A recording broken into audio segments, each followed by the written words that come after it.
James గారు ప్రారంభం.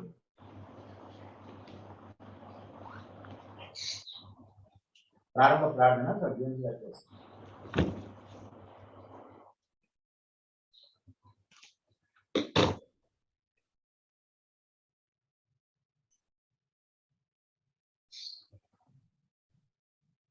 ప్రారంభ ప్రార్థన సార్ జేమ్స్ గారు చేస్తారు. జేమ్స్ గారు ప్రార్థించుకుందామండి.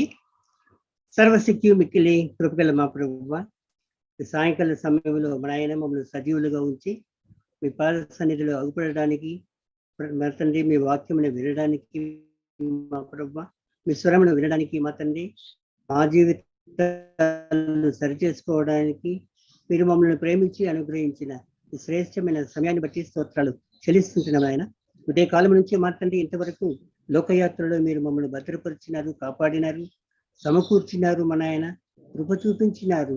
అన్ని సమయాలలో మా తండ్రి మీ కనుదృష్టి మా మీద ఉంచినారు. కనుకనే మా ప్రభావం మేము సజీవులుగా మీ సన్నిధిలో ఉంటున్నాము. దాన్ని బట్టి మిమ్మల్ని స్తుతిస్తూ ఆరాధిస్తుంటున్నాము.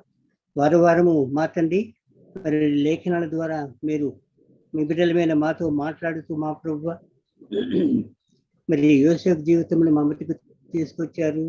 గత వారంలో మా తండ్రి మరి ప్రత్యేకమైన అంశాలను గురించి మాతో మాట్లాడారు. మా ప్రభువా వీటన్నిటినీ మీరు మా జీవితాలలో మా ప్రభువా మీ చిత్తాన్ని మీరు నెరవేర్చుకుంటున్నారని, మీ బిడ్డలుగా మా తండ్రి మమ్మల్ని మా తండ్రి మరి ఉన్నతమైన స్థితికి మీరు నిర్ణయించిన స్థితికి మమ్మల్ని తీసుకుని వెళుతూ మా తండ్రి లోకయాత్రలో సహాయపడుతూ మా తండ్రి మమ్మల్ని విడువక మా తండ్రి నడిపిస్తున్నందుకు స్తోత్రాలు చెల్లిస్తుంటున్నాము. ఇదిగో మా ప్రభు ఈ సాయంకాల సమయంలో కూడా మేము మీ సన్నిధికి వచ్చి ఉంటుండగా మా నాయన మరి మీ స్వరములు మాకు వినిపించండి. మా తండ్రి మీరు అక్కడ సమీపంలో ఉంటుండగా మా ప్రభు నిజమైన మీ బిడ్డలముగా మా తండ్రి. అందుకే మా ప్రభు మరి కీర్తన 119, 105 వచనంలో మీ వాక్యము మా పాదములకు దీపములు, మా త్రోవకు వెలుగునే ఉన్నది అని మా తండ్రి మీ వాక్యము ద్వారానే మా జీవితాలను ముందుకు వెళ్ళడానికి మీ కృపను అనుగ్రహించమని ప్రార్థిస్తుంటున్నాము. ఈ దాసుని అభిషేకించి మన ఆయన మీ స్వరములు మా అందరికీ వినిపించండి. మా తండ్రి పాటల ద్వారా సాయంకాల సమయంలో మిమ్మల్ని మహిమపరచడానికి మా నోళ్ళను తెరవమని ప్రార్థిస్తుంటున్నాము. మరి రఘుబోత్ సంఘంలో ఉంటున్న ప్రతి కుటుంబమును మీ కృపగల శ్రమలకు అప్పచెప్తూ మా తండ్రి వినుటి మాత్రమే కాకుండా మా తండ్రి వాక్యానుసారమైన జీవితాలు కలిగి మీ కొరకే ఈ లోకయాత్రలో మా తండ్రి మిమ్మల్ని మహిమపరిచే జీవితాలు కలిగి ఉండడానికి మీ కృపను చూపమని మమ్మల్ని అందరినీ మీ కృపగల శ్రమలకు అప్పచెప్పుకుంటూ మా ప్రభు అయిన యేసుక్రీస్తు పేరట బ్రతిమాలి వేడుకుని చుంటున్నాము తండ్రి. ఆమేన్. పాటలు పాడుకుందాం.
సాటి లేనిది యేసుని రక్తము పాపమును కడుగును ప్రియుడా పాపమును కడుగును యేసుని నీవు క్షమించుమని వేడు విరిగిన హృదయముతో ప్రియుడా విరిగిన హృదయముతో యేసుని అమూల్య రక్తధారాన్ని యేసుని అమూల్య రక్తధారాన్ని కడుగును పాపమిల్లా ప్రియుడా కడుగును పాపమిల్లా సాటి లేనిది యేసుని రక్తము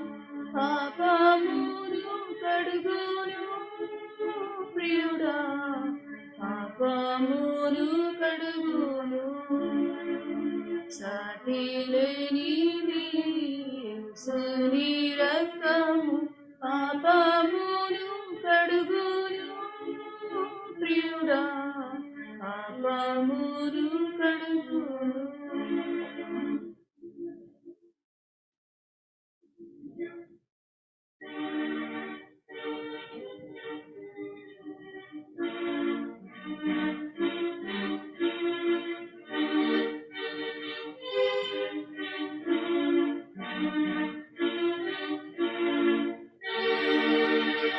జీవపు మార్గ జ్యోతివి సిలువ మోసిన యేసు మహిమకు నోటగు నీవే సిలువ మోసిన యేసు మహిమకు నోటగు నీవే సిలువ మోసిన యేసు శరీరధారి నీవే నీ ప్రేమను కనుపరచుతివి శరీరధారి నీవే నీ ప్రేమను కనుపరచుతివి దీనులను ధరించితివి సిలువ మోసిన యేసు దీనులను ధరించితివి సిలువ మోసిన యేసు జీవపు మార్గ జ్యోతివి సిలువ మోసిన యేసు మహిమకు నోటగు నీవే సిలువ మోసిన యేసు నీవే మార్గం సత్యమని నీకు పేరు కలిగేను నీవే మార్గం సత్యమని నీకు పేరు కలిగేను నిత్య జీవపు దాతావు పునరుత్థానుడవు నీవే నిత్య జీవపు దాతావు పునరుత్థానుడవు నీవే జీవపు మార్గ జ్యోతివి సిలువ మోసిన యేసు మహిమకు నోటగు నీవే సిలువ మోసిన యేసు అర్పణ చేసి నీవెనగా సిలువపై నీ ప్రాణమును అర్పణ చేసి నీవెనగా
Praise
the Lord, everyone.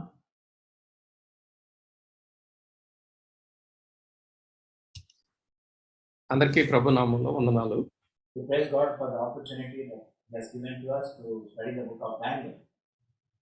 దానియేలు గ్రంథాన్ని ధ్యానించడానికి ప్రభు మనకిచ్చిన అవకాశాన్ని బట్టి ప్రభుకి వందనాలు చెల్లిస్తున్నాం. There was a small gap in these studies, but we are right back with the meditations. అయితే ఈ ధ్యానాలలో కొంత విరామం మనం కలిగి ఉన్నప్పటికీ మరలా తిరిగి ధ్యానాలకు వస్తున్నాం. Last time around, we studied or meditated on chapter 10, the first 13 verses. అయితే గతంలో మనం ధ్యానించినప్పుడు 10వ అధ్యాయం మొదటి 13 వచనాలు ధ్యానించాం. Chapter 10 introduces us to the final vision of the book, which emphasizes that God is in total control of our life and the world's affairs. అయితే 10వ అధ్యాయం చివరి దర్శనాన్ని అదే రీతిగా దేవుడు ప్రపంచ వ్యవహారాలన్నింటినీ తన అదుపులో ఉంచుకున్నాడు అన్న విషయాన్ని మనకు తెలియజేస్తుంది. Chapter 10 is the introduction to the final vision.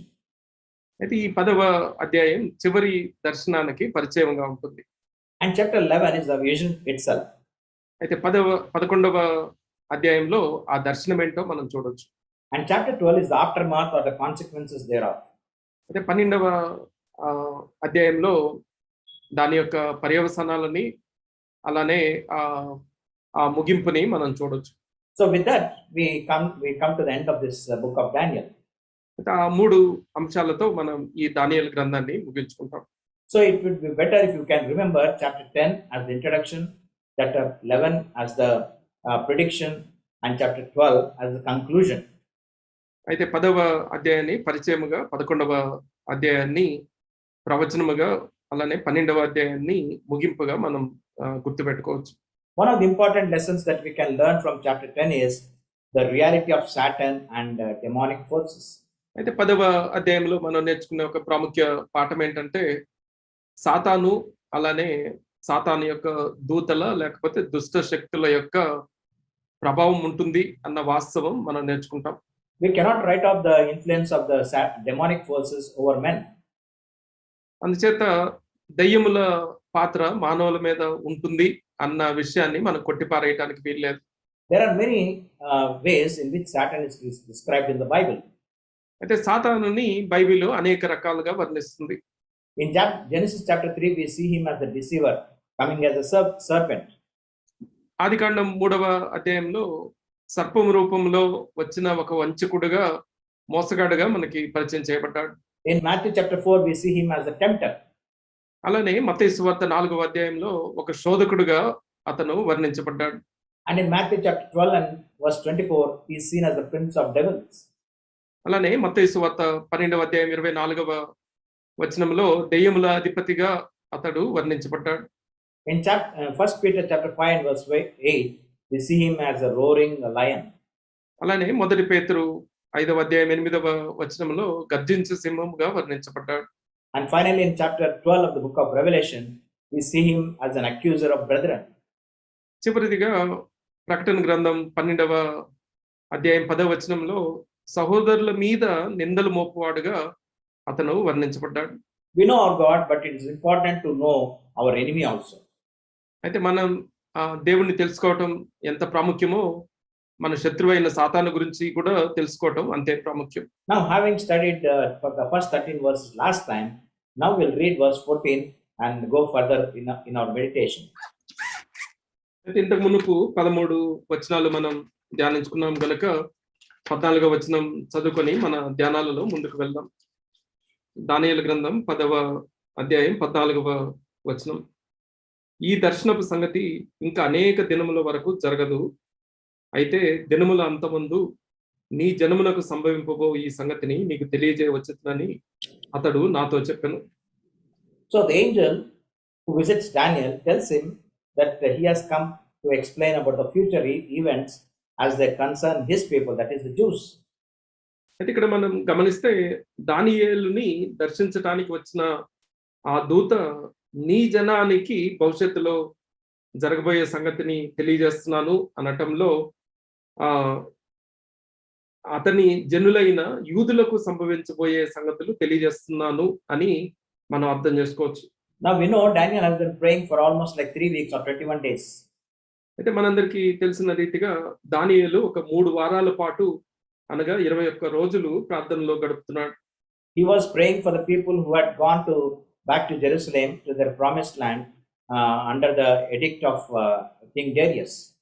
అయితే దర్యావేషు ఆజ్ఞ మేరకు తమ స్వదేశానికి తిరిగి వెళ్ళిన యూదుల విషయమై దానియేలు అలా 3 వారాలు ప్రార్థిస్తూ ఉన్నాడు. So one thing we know, that God fills a hungry heart. అయితే మనం తెలుసుకోవాల్సిన ఒక సత్యం ఏంటంటే ఎవరి హృదయాలైతే ఆశతో ఉంటున్నాయో ఆశగల ప్రాణాన్ని హృదయాన్ని దేవుడు తృప్తిపరిచేవాడుగా ఉంటున్నాడు. And to those hungry hearts he also reveals his secrets. అలానే ఆశగల హృదయాలకి తన మర్మాలని రహస్యాలని బయలుపరిచేవాడుగా కూడా తాను ఉంటున్నాడు. We know when the angel visits Daniel in verse 9 of this chapter, that is chapter 10, Daniel faints. అయితే 9వ వచనంలో ఇదే అధ్యాయంలో మనం చూస్తే ఆ దూత దానియేలుకు కనపడ్డప్పుడు దానియేలు అక్కడ స్పృహ తప్పినట్లుగా మనకి కనపడుతుంది. Now when he knows the purpose for which the angel has come, that is to let him know about the future, he becomes mute. అయితే ఇంకా ఎందు నిమిత్తం ఆ దూత వచ్చాడో భవిష్యత్తు గురించి తన జనులకు ఏం జరుగుతుందో అది చెప్పిన సంగతి విని దానియేలు మౌని అయ్యాడు. In verse 6 of this very chapter, that is chapter 10, previously when Daniel looks to the angel, he appears, it was the appearance of a very glorious man. అయితే ఈ దానియేలు గ్రంథం 10వ అధ్యాయం 6వ వచనం మనం చూస్తే దానియేలుకు ఈ దూత కనపడ్డప్పుడు ఒక మహిమగల జీవిగా ఆయన కనపడ్డాడు. This angel touched the lips of Daniel and his speech was restored. అయితే ఈ దూత దానియేలు యొక్క పెదవులు ముట్టినప్పుడు దానియేలు యొక్క మాటలు తిరిగి ప్రారంభమైనట్లుగా మనం చూడొచ్చు. So when his speech was restored, he talks to the angel and he says he became sorrowful and he was become weak. అయితే మాట్లాడటం తిరిగి ప్రారంభించిన దానియేలు బలహీనుడుగా అయిపోయి ఆ దూతతో ఈ మాటలు పంచుకున్నాడు. Daniel was in a mess because he was unable to understand how a messenger from God can talk to a mortal man like him. అయితే దానియేలుకి ఆ రీతిగా స్పృహ కోల్పోయేటట్లుగా చేసిన అంశం ఏంటంటే అటువంటి మహిమగల దూత నరమాత్రుడైన దానియేలుతో మాట్లాడటం ఎలా సాధ్యమవుతుంది అన్న అంశం. Again, Daniel tells the angel that he is weak and breathless. అయితే అక్కడ దానియేలు ఆ దూతతో నేను బలహీనుడయ్యాను, నాకు ఊపిరి ఆడట్లేదు, ఊపిరి తీసుకోవడం కూడా కష్టమవుతుంది అనేసి చెప్పడం మనకి కనపడుతుంది. The angel touches Daniel a second time and he was strengthened. అయితే ఆ దూత మరోసారి రెండవసారి దానియేలుని ముట్టినప్పుడు అప్పుడు ఆయనకి బలము కలిగింది. In verse 11, this angel addresses Daniel as a man of high esteem or a greatly beloved. అయితే 11వ వచనంలో ఆ దూత దానియేలుని బహుప్రియుడా అని సంబోధిస్తుంది. This is a surprise to us because an angel which has higher status than us is esteeming us to a very great extent. అయితే ఇది మనకి ఎందుకు ఆశ్చర్యాన్ని కలిగిస్తుంది అని అంటే, మనకంటే ఉన్నతమైన స్థితిలో ఉన్నారు అనుకునే దూతలు ఒక మనిషిని నీవు బహుప్రియుడవు అని సంబోధించడం కొంత ఆశ్చర్యాన్ని కలిగిస్తుంది. If you read Hebrews chapter 2 and verse 7, which says, "What is man that thou art mindful of him, made a little lower than angels?" అయితే హెబ్రీయులకు రాసిన పత్రిక 2వ అధ్యాయం 7వ వచనం మనం చూస్తే, నీవు నరపుత్రుని దర్శించుటకు వాడు ఏపాటి వాడు, నీవు దేవదూతల కంటే వానిని కొంచెము తక్కువ వానిగా చేసితివి అనేసి ఉంటుంది.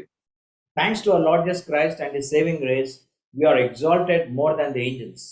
అంటే ప్రభు అయిన యేసుక్రీస్తు యొక్క రక్షణ కార్యము మూలముగా దేవదూతల కంటే మనము హెచ్చింపబడిన వారమయ్యాం. That's why Paul says in 1 Corinthians chapter 6 and verse 3, "Do you not know that we will judge angels?" అందుకనే పౌలు గారు రాసిన మొదటి కొరింథీయులకు రాసిన మొదటి పత్రికలో 6వ అధ్యాయం 3వ వచనంలో మనం దేవదూతలకు తీర్పు తీర్చుదామని మీరు ఎరుగరా అనేసి ప్రశ్నించాడు. Again, if you go back to Hebrews chapter 1 verse 14, there is this verse which says, "Are not the angels or ministering spirits unto us?" అలానే హెబ్రీయులకు రాసిన పత్రికే మనం తిరిగి వెళ్తే అక్కడ మొదటి అధ్యాయం 14వ వచనంలో దూతలు రక్షణ స్వాస్థ్యం పొందే వారికి పరిచారము చేయబడటానికి పంపబడిన సేవకులైన ఆత్మలు కాదా అన్న ప్రశ్న మనం చూడొచ్చు. So this was the same thing that was happening to Daniel. The angel was ministering to Daniel. అయితే మనం ఇక్కడ చదువుకున్న సంగతులు చూస్తే ఆ దూత దానియేలుకు పరిచర్య చేయటం మనకి కనపడుతుంది. Now if you come to verse 19, ఇప్పుడు 19వ వచనానికి వస్తే, which I'll ask my brother to read. సహోదరుడు ఈ వచనం చదవాల్సిందిగా కోరుతున్నాను. అతడు మరలా నన్ను ముట్టి నన్ను బలపరిచి, నీవు బహుప్రియుడవు, భయపడకము, నీకు శుభమవును గాక, ధైర్యము తెచ్చుకోమని నాతో చెప్పెను. అతడు So again we see this small phrase which says, "A man greatly beloved." అయితే ఇక్కడ కూడా నీవు బహుప్రియుడవు అన్న మాట మరోసారి దూత తెలియజేయడం మనకు కనపడుతుంది. And this verse is full of encouragement and filled with promises. అలానే ఈ వచనము ఎంతో ప్రోత్సాహముతో నిండుకున్న వచనముగా ఉంటూ అనేక వాగ్దానాలు కలిగిన వచనమై ఉంటుంది. By these words of Daniel, or words of the angel, Daniel was revived, he is encouraged. అయితే ఈ దూత పలికిన ఈ మాటల ద్వారా దానియేలు ధైర్యము తెచ్చుకొని బలం పొందాడు. We know the very famous verse in Psalm 119 and verse 50 which says, "This is my comfort in my affliction, for thy word has quickened me." అంటే 119వ కీర్తన 50వ వచనంలో మనందరికీ తెలిసిన మాట ఇలా ఉంటుంది, నీ వాక్యము నన్ను బ్రతికించి ఉన్నది, నా బాధలో ఇదే నాకు నెమ్మది కలిగించుతున్నది. Dear friends, what a comfort, what an encouragement the Bible gives to us. అయితే ప్రియులారా, బైబిల్ ఎంత చక్కని ప్రోత్సాహాన్ని, ధైర్యాన్ని మనకి కలిగిస్తుంది. Many times we don't read the Bible, read our Bibles and miss this encouraging verses filled with promises. అయితే అనేక సార్లు దేవుని వాక్యాన్ని చదవకపోవటాన మనం ఈ ధైర్యముతో, ప్రోత్సాహంతో నిండుకున్న వాగ్దానాలని మనము పొందలేకపోతుంటాం. Amidst all the weaknesses, Daniel receives this great promise. అయితే ఎంతో బలహీనుడిగా ఉన్న దానియేలు ఈ గొప్ప వాగ్దానాలని పొందుకున్నాడు. Now verse 20 reveals a second purpose of the angel coming and visiting Daniel. అయితే 20వ వచనంలో ఎందుకు దానియేలుని దూత దర్శించాడో రెండవ కారణం మనకి కనపడుతుంది. The angel says he has come to fight with the prince of Persia and the prince of Greece, which is to come.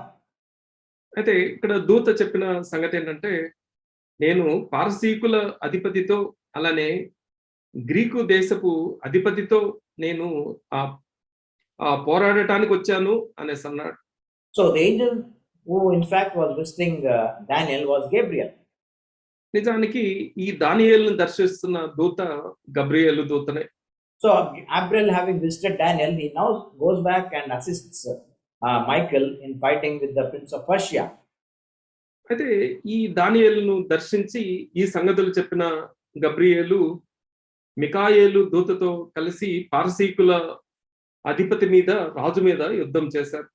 So actually Michael was battling with these two demonic forces, the satanic forces, the prince of Persia and the prince of Greece.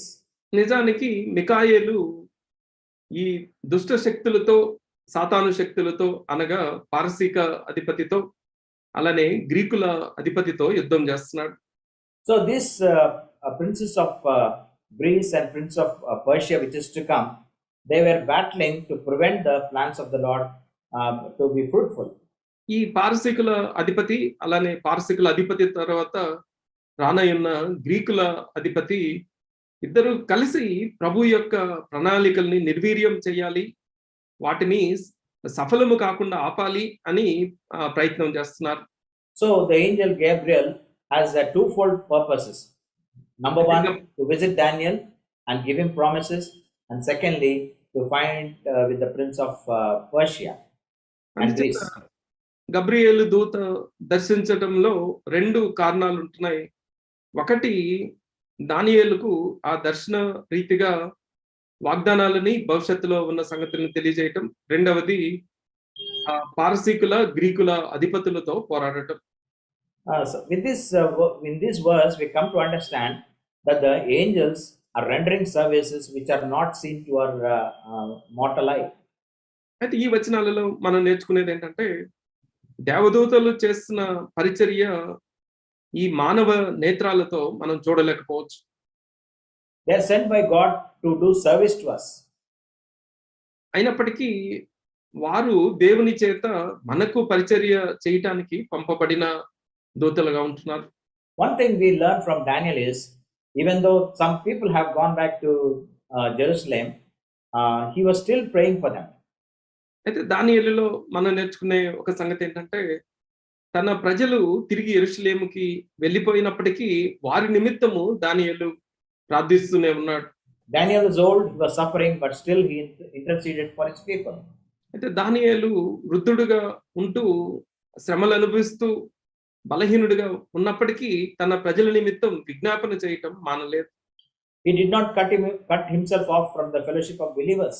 అయితే విశ్వాసులతో సహవాసం చేయటం అతను ఆపలేదు. Maybe he had a small handful of believers to have fellowship with them. బహుశా కొద్దిమంది విశ్వాసులతో ఆయన సహవాసము కలిగి ఉంటున్నాడేమో. He did not leave his praying schedule.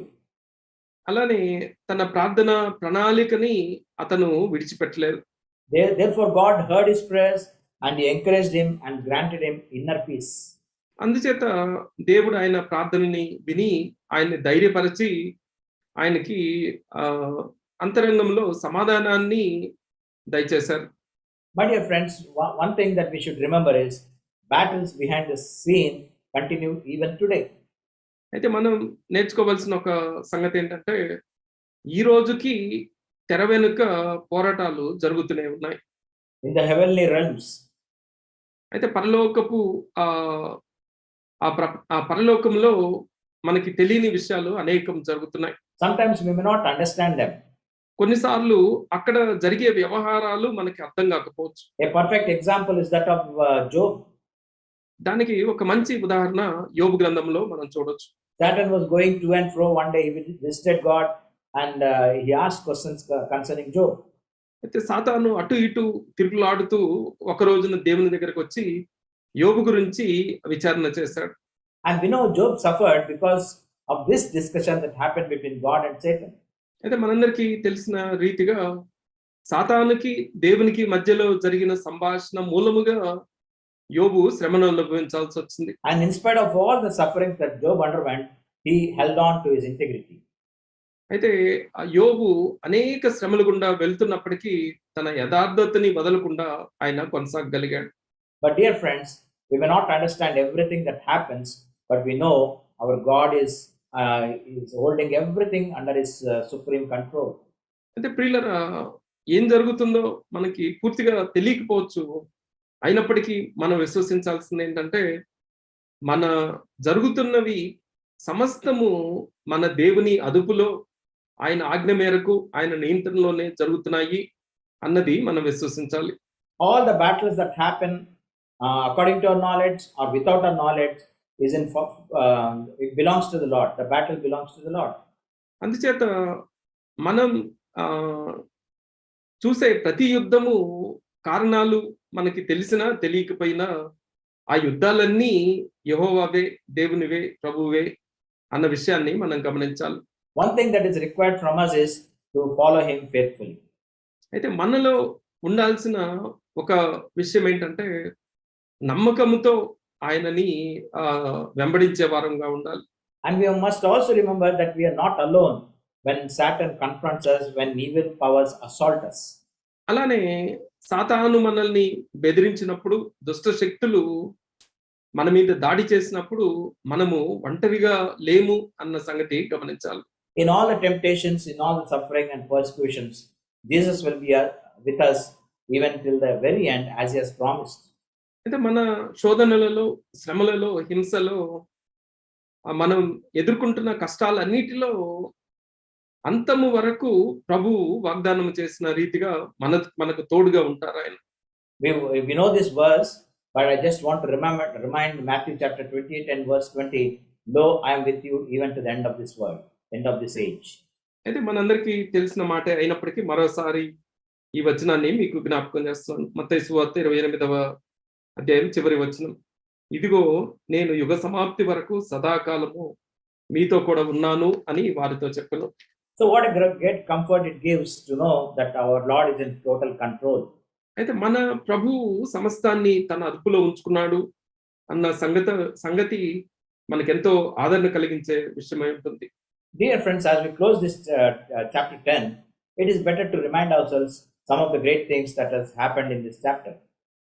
ప్రియులారా, ఈ 10వ అధ్యాయాన్ని ముగిస్తుండగా ఈ అధ్యాయంలో జరిగిన కొన్ని గొప్ప సంగతులు తిరిగి మనం జ్ఞాపకానికి తెచ్చుకుందాం. That Daniel was faithful in interceding for his people. అంటే దానియేలు తన ప్రజల నిమిత్తం విజ్ఞాపన చేయుటలో నమ్మకస్తుడిగా మనకి ఇందులో కనపడతాడు. This teaches us the importance of prayer.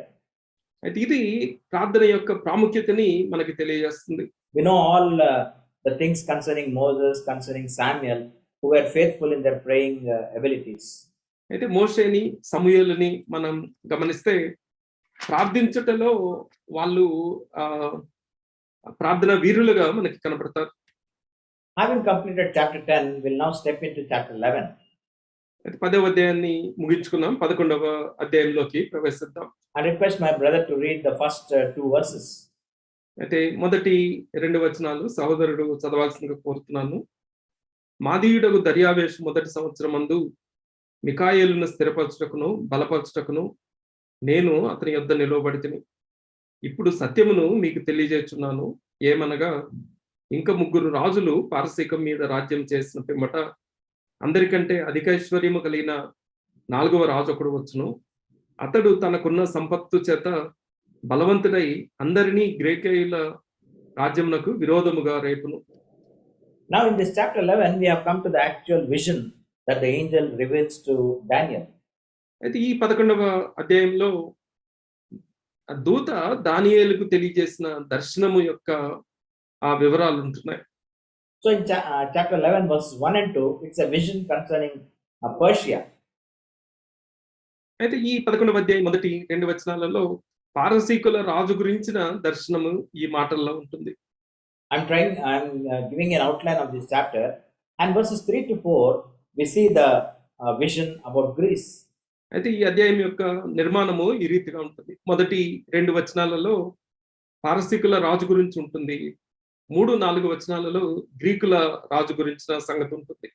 And from verses 5 to 20, we see about the words concerning Egypt and Syria. అలానే 5వ వచనం నుంచి 20వ వచనం వరకు మనం చూస్తే అందులో ఐగుప్తు, సిరియా రాజ్యాల గురించి ఉంటుంది. And from verses 21 till 35, we see about Antiochus and Syria.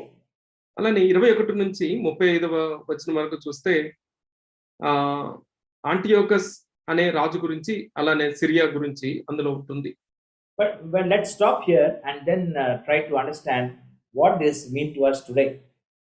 అయితే ఇక్కడ కొంత ఆగి ఇవన్నీ మనకు అసలు ఎలా సంబంధించినవి, మనం వీటిని ఎలా అర్థం చేసుకోవాలి అనేది ఆలోచన చేద్దాం. The entire chapter 11 is a prophecy. ఈ 11వ అధ్యాయం అంతా కూడా ఒక ప్రవచనముగా ఉంటుంది.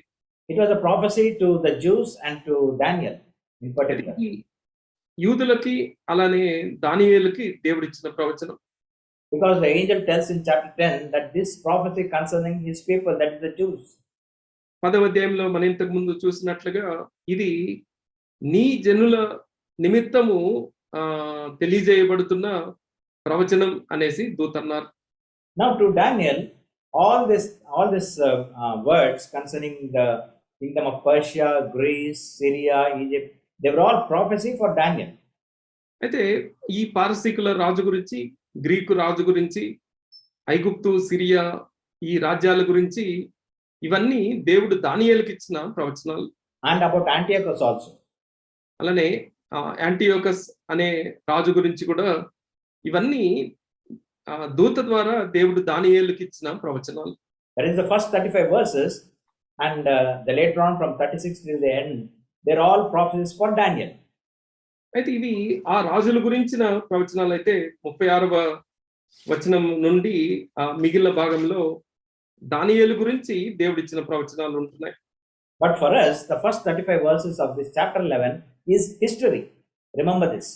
అయితే మనం గమనించినట్లయితే ఈ మొదటి 35 వచనాలలో ఉన్న సంగతి దానియేలుకి ప్రవచనం అయితే మనకి అది చరిత్రలో జరిగిపోయిన సంగతి. So what a great eye opener to all of us. అయితే ఇది మన కళ్ళు తెరిపించే సంగతిగా ఉంటుంది. Now from verse 36 to the end of chapter 11, we see a prophecy concerning the end times, tribulation times, and the rise and the coming of our Lord Jesus Christ. 36వ వచనం నుంచి ఈ అధ్యాయం చివరి వరకు ఉన్న సంగతులు మనం గమనిస్తే అంత్య దినాల గురించి, శ్రమల గురించి, క్రీస్తు విరోధి గురించిన సంగతులు ఇందులో ఉంటున్నాయి. Exactly. So that's a future even for us, even as we stand on the threshold of the end times. అయితే మనము ఈ అంత్య దినాలకి చేరువలో ఉంటున్నాం కనుక ఇది దానియేలుకు ప్రవచనమే, మనకి కూడా జరగనై ఉంటున్న ప్రవచనమే. So whenever we study chapter 11 or meditate chapter 11, remember the first 35 verses are all maybe prophecy for Daniel, but they are history for us. అయితే 11వ అధ్యాయం ధ్యానిస్తుండగా మనం గుర్తుంచుకోవాల్సిన సంగతి ఏంటంటే మొదటి 35 వచనాలు దానియేలుకి ప్రవచనం, మనకి అది చరిత్ర. The remaining verses from 36 concerns the tribulation and the rise of Antichrist. అయితే 36వ వచనం తర్వాత నుండి అంత్య దినాల గురించి, క్రీస్తు విరోధి గురించి, శ్రమల గురించి ఉంటున్నాయి. These are prophecies yet to be fulfilled, and we are yet to see that prophecy being fulfilled in our times. అయితే ఈ ప్రవచనాలు ఇంకా నెరవేరనై ఉంటున్నాయి. అవి వాటి యొక్క నెరవేర్పు కొరకు మనం కూడా ఎదురు చూసే వారంగా ఉండాలి. Before we dwell further or deep in this chapter, we must always go back to chapter 2 and chapter 7 of the book of Daniel. అయితే ఈ అధ్యాయాన్ని లోతుగా ధ్యానించక ముందు దానియేలు గ్రంథం 2వ అధ్యాయాన్ని, 7వ అధ్యాయాన్ని మరోసారి మనం దర్శించాలి. In chapter 2, if we can recollect, we see an image or that a dream was given to the king, in which we see the successive empires. అయితే 2వ అధ్యాయంలో ఆ రాజు కన్న కలలో ఏ సామ్రాజ్యాలు ఎవరి తర్వాత ఎవరు వస్తారో తెలియజేయబడింది. First of all, we see the Babylonian kingdom, then the Medo-Persian kingdom. అయితే అక్కడ ముందుగా బబులోను సామ్రాజ్యం, ఆ తర్వాత మాదియా పారసీక సామ్రాజ్యాలు రావటం మనం చూడొచ్చు. Then after the Persian kingdom, we see the kingdom of Greece and Roman kingdom, Roman Empire. ఆ తర్వాత పారసీకుల సామ్రాజ్యం అంతరించిపోయిన తర్వాత గ్రీకు సామ్రాజ్యం, రోమా సామ్రాజ్యం అవి పాలించటం మనం చూడొచ్చు. And we know the final kingdom is that of Christ, Lord Jesus Christ. అయితే చివరికి వాటన్నిటిని అధిగమించి శాశ్వత కాలం ఉండే రాజ్యము మన ప్రభు అయిన యేసుక్రీస్తు యొక్క రాజ్యము అనేసి అందులో చూసాం. And chapter 7 also there is this repetition of the successive kingdoms that is going to exist during the time of Daniel and further. అయితే 7వ అధ్యాయంలో కూడా మనం చూస్తే ఏ సామ్రాజ్యాలు ఎవరి తర్వాత ఎవరు వస్తారు అన్న దర్శనము దానియేలుకు కూడా మరోసారి ఇవ్వబడింది. So what we see in this chapter 11 is we have some details concerning the Medo-Persian Empire and continuing with the end times and or eventual coming of our Lord. అయితే ఈ 11వ అధ్యాయంలో మనం గమనిస్తే మాదియా పారసీక సామ్రాజ్యాన్ని గురించి కొన్ని వివరాలు ఇవ్వబడ్డాయి. ఆ తర్వాత క్రీస్తు యొక్క 2వ రాకడ, అంత్య దినాలలో జరగబోయే సంగతులు కొన్ని తెలియచేయబడ్డాయి. Now I just want to show you a great verse which encourages us and shows that our God is in perfect control of everything that happens in this universe. అయితే మన దేవుడు ఈ విశ్వంలో జరిగే ప్రతిదీ తన అదుపులో జరిగిస్తున్నాడు అని తెలియజేసి మనల్ని ఆదరించే ఒక చక్కని వాక్య భాగాన్ని నేను మీకు జ్ఞాపకం చేస్తాను. I request you to underline the Bible if you have not done so. We come to Isaiah chapter 46 verses 9 and 10. యెషయా గ్రంథం 46వ అధ్యాయానికి వద్దాం. 9-10 వచనాలు ఇంతకు ముందు మీరు అండర్లైన్ చేసుకోకుండా ఉంటే దయచేసి ఈ 2 వచనాలు అండర్లైన్ చేసి పెట్టుకోండి. Where our God says, I am God, there is no other. I am God and there is no one like me, declaring the end from the beginning and from ancient times, things which have not been done, saying, my plan will be established and I will accomplish all my good pleasure. అయితే 9-10 వచనాలు ఇలా ఉంటున్నాయి. చాలా పూర్వమున జరిగిన వాటిని జ్ఞాపకం చేసుకున్నది దేవుడును నేనే, మరి ఏ దేవుడును లేడు, నేను దేవుడును, నన్ను పోలిన వాడు ఎవడునూ లేడు, నా ఆలోచన నిలుచుననియు నా చిత్తమంతియు నెరవేర్చుకునేదననియు చెప్పుకొనుచు ఆది నుండి నేనే కలుగుబో వాటిని తెలియజేయుచున్నాను, పూర్వకాలము నుండి నేనే ఇంకా జరగని వాటిని తెలియజేయుచున్నాను. And we know in chapter 10 Daniel was praying for almost like 3 weeks. అయితే 10వ అధ్యాయంలో మనం ఇంతకు మునుపే చూసిన రీతిగా దానియేలు దాదాపుగా 3 వారాల పాటు ప్రార్థనలో ఉంటున్నాడు. And God had already prepared the answer and sent it to one of his mighty angels. అయితే ఆయన ప్రార్థనలో ఉండగానే జవాబును సిద్ధపరిచి దానియేలు దగ్గరికి దూత ద్వారా, ఒక బలమైన దూత ద్వారా పంపాడు. But this mighty angel was obstructed by the prince of Persia, the demonic force. అయితే ఆ బలవంతుడైన దూత కూడా ఒక దుష్ట శక్తి చేత లేదా పారసీక రాజు చేత ఆటంకపరచబడ్డట్లుగా మనకి ఇంతకు మునుపు మనం చూసాం. And we know another mighty angel had come to the angel's rescue, and then the answer was conveyed to Daniel. అయితే ఆ దూతని ఆటంకపరిచిన ఆ దుష్ట శక్తుల్ని జయించటానికి మరొక దూత వచ్చి ఆ ఇద్దరు కలిసి ఆ దుష్టుడిని ఎదిరించి తద్వారా ఆ దూత దానియేలుకు తెలియజేయాల్సిన సమాచారం తెలియజేయటానికి మార్గాన్ని ఏర్పాటు చేశారు. Although answers to Daniel's prayer was delayed, it did eventually come to Daniel. అయితే దానియేలు ప్రార్థనకి రావాల్సిన జవాబులు కొంత ఆలస్యమైన మాట వాస్తవమే, కానీ చివరికి అవి దానియేలుకి చేరుకున్నాయి. That's why God says in this chapter 46 of the book of Isaiah, my plan shall be established and I will accomplish all my good pleasure. అందుచేత మనం చదువుకున్న యెషయా 46లో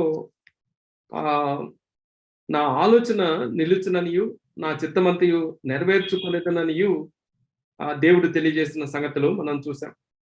So this chapter 11 as an introduction, this is only an introduction, my dear friends. As an introduction, it says the Persian kingdom will fall and 4 kingdoms will arise from Persia. అయితే కేవలం ఈ మాటలు పరిచయం మాటలుగా మనం నేర్చుకుంటున్నాం.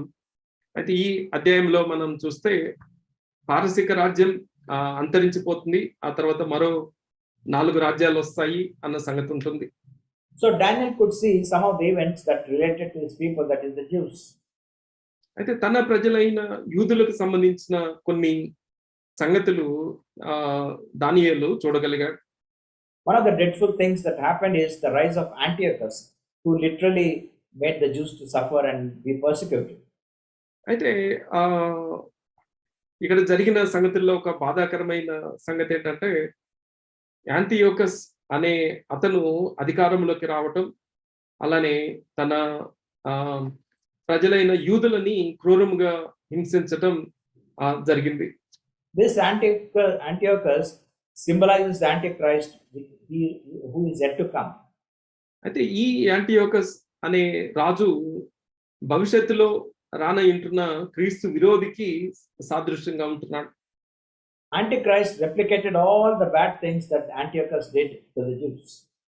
అయితే గతంలో ఈ యాంటియోకస్ అనే రాజు యూదుల విషయంలో చేసిన దుష్కార్యాలన్నీ ఈ క్రీస్తు విరోధి అచ్చుగుద్దినట్లుగా మరలా వాటినే చేయటం మనకి కనపడుతుంది. So when we study this chapter, we perfectly will know what Antichrist will do when we study the life of Antiochus. అయితే ఈ అధ్యాయంలో యాంటియోకస్ అధిపతి యొక్క చరిత్రని మనం చదివినప్పుడు భవిష్యత్తులో క్రీస్తు విరోధి యూదుల విషయంలో ఏం చేస్తాడో అది మనకి స్పష్టంగా అర్థమవుతుంది. Now in this chapter we also see the kingdom of Greece led by Alexander the Great. అలానే ఈ అధ్యాయంలో గ్రీకు సామ్రాజ్యాన్ని అలెగ్జాండర్ చక్రవర్తి ఎలా నడిపించాడో అన్న విషయం కూడా మనకు కనపడుతుంది. These prophecies were foretold well in advance, more than many centuries back. అయితే కొన్ని శతాబ్దాల క్రితమే ఈ జరగబోయే సంగతుల్ని దేవుడు దానియేలుకు తెలియజేశాడు. Some people simply write off this 11th chapter of the book of Daniel. అయితే కొంతమంది ఈ దానియేలు గ్రంథంలో ఉన్న 11వ అధ్యాయము అది వాస్తవము కాదు అని కొట్టిపారేస్తూ ఉంటారు. Some say that this has been written well after the things that have happened. అయితే వాళ్ళ ఆలోచన ఏంటంటే జరిగిన తర్వాత జరిగిన సంగతుల్ని ఇందులో పొందుపరిచారు అనేసి అంటారు. But this is not so, my dear friends. This prophecies were given well in advance before the actual things happened. ప్రియులారా, వారు వాదిస్తున్నట్లుగా ఇది జరిగిన దాన్ని రాయలేదు, కానీ కొన్ని శతాబ్దాల క్రితమే జరగబోయే వాటిని దేవుడు దూత ద్వారా దానియేలుకు తెలియజేశాడు. Now as we conclude this chapter, introduction to this chapter 11, ఈ 11వ అధ్యాయం యొక్క పరిచయాన్ని మనం ముగిస్తుండగా one of the important lessons that we can glean from this chapter is, అయితే ఈ అధ్యాయంలో మనం చూడగలిగే ఒక ప్రాముఖ్యమైన పాఠం ఏంటంటే, no matter how difficult the times may be, God always has a remnant. అయితే కాలము పరిస్థితులు ఎంత ఘోరంగా ఉన్నప్పటికీ దేవునికి ఒక శేషము మిగిలి ఉంటుంది. He always is faithful to the covenant which he makes with this remnant. అయితే ఆ శేషముతో దేవుడు చేసే నిబంధనకి దేవుడు కట్టుబడి ఉండి ఎంతో నమ్మదగిన వాడుగా వాటిని నెరవేరుస్తాడు. He is faithful to this people to the very end. అయితే ఈ ప్రజలకి తాను చేసిన ఆ నిబంధన విషయమై అంతము వరకు నమ్మకస్తుడిగా ఉంటాడు. So dear friends, this 11th chapter is just an introduction. If you can come prepared, having read this chapter 11, it will be more helpful even as we meditate in detail. ప్రియులారా, ఇది కేవలం 11వ అధ్యాయానికి పరిచయం మాత్రమే. ఈ 11వ అధ్యాయాన్ని చదివి సిద్ధపడి వస్తే మన అధ్యయన కూడికలో నేర్చుకున్న అంశాలు మనం తేలిగ్గా అర్థం చేసుకోగలుగుతాం. Let's pray. ప్రార్థన చేసుకుందాం. మా ప్రియంగల ప్రియ పలక తండ్రి, కృపా కనికర దేవ, మరొక పర్యము మీ యొక్క దివ్య వాక్యమును ధ్యానించుకోవడానికి సత్యములు గ్రహించడానికి మీ చెప్తున్న కృపను బట్టి మీకు ఎంతైనా వందనాలు చెల్లించుకుంటున్నాం. అవును ప్రభా, నమ్మకమైన దేవుడిగా ఉంటే మనం నడిపిస్తుంటున్నారు. అనేకమైన ప్రభా మరి ఆ ప్రవచనాలు కూడా మరి ఎంతో మైన్యూట్గా కూడా అవి నెరవేర్చబడింది కనుక మీకు స్తోత్రం చెల్లించుకుంటున్నాం. ప్రభా, మా భవిష్యత్తులో జరిగే ప్రతి ఒక్క ప్రభా సంఘటనలు మాకు ఎంతో తేటగా బయలుపరిచినందుకు మీకు ఎంతో వందనాలు చెల్లించుకుంటున్నాం. మీ నిబంధనలు కట్టుబడి ఆ రీతే ప్రభా మీ యొక్క వాగ్దానాలు మా జీవితాలను నెరవేరుస్తున్నందుకు మీకు ఎంతైనా వందనాలు చెల్లించుకుంటున్నాం. మీ వాక్యంలో ప్రభు మాకు పొందుపరిచిన వాగ్దానాలు బట్టి వందనాలు. వాగ్దానం చేసిన వాడు నమ్మకస్తుడు కనుక తండ్రి, మీరు ఈ వాగ్దానాలన్నీ మా జీవితాల్లో నెరవేరుస్తున్నందుకు మీకు వందనాలు చెల్లించుకుంటున్నాం. ఈ యొక్క దానియేలు గ్రంథం ద్వారా మాకు నేర్పిస్తున్న పాఠాలు బట్టి వందనాలు చెల్లించుకుంటున్నాం. ఆ రీతి ప్రభా మేము భవిష్యత్తు తెలుసుకొని ఆ రీతి మీరు రాకడ కొరకు సిద్ధపరిచే ఆ ధన్యతను మాకు దయచేసినందుకు వందనాలు. ఆ రీతి సిద్ధపరచండి ప్రభా. మేము ధైర్యంగా ఈ లోకంలో జీవించడానికి సహాయపడమని చెప్తున్నాం. ఆ రీతి ప్రభా మాకు అనేకమైన విషయాలు తెలుపుతూ ఆ రీతి ప్రభా మా యొక్క జీవితాల్లో ఆత్మీయ జీవితాల్లో మాకు ఇస్తున్న యొక్క ప్రభామని బట్టి మీకు ఎంతో వందనాలు చెల్లించుకుంటూ రానున్న దినాల్లో శ్రేష్టమైనవి ఇంకా నేర్చుకొని మా యొక్క విశ్వాసాన్ని బలపరుచుకోవడానికి మీకు మహింపరచడానికి మీరే మాకు సహాయం దయచేయమని ఈ యొక్క ప్రార్థన మా ప్రభువును రక్షకుడు త్వరలో రానయ్య యేసుక్రీస్తునామములో అడిగి వేడుకొని చుట్టున్నాం తండ్రి. ఆమేన్.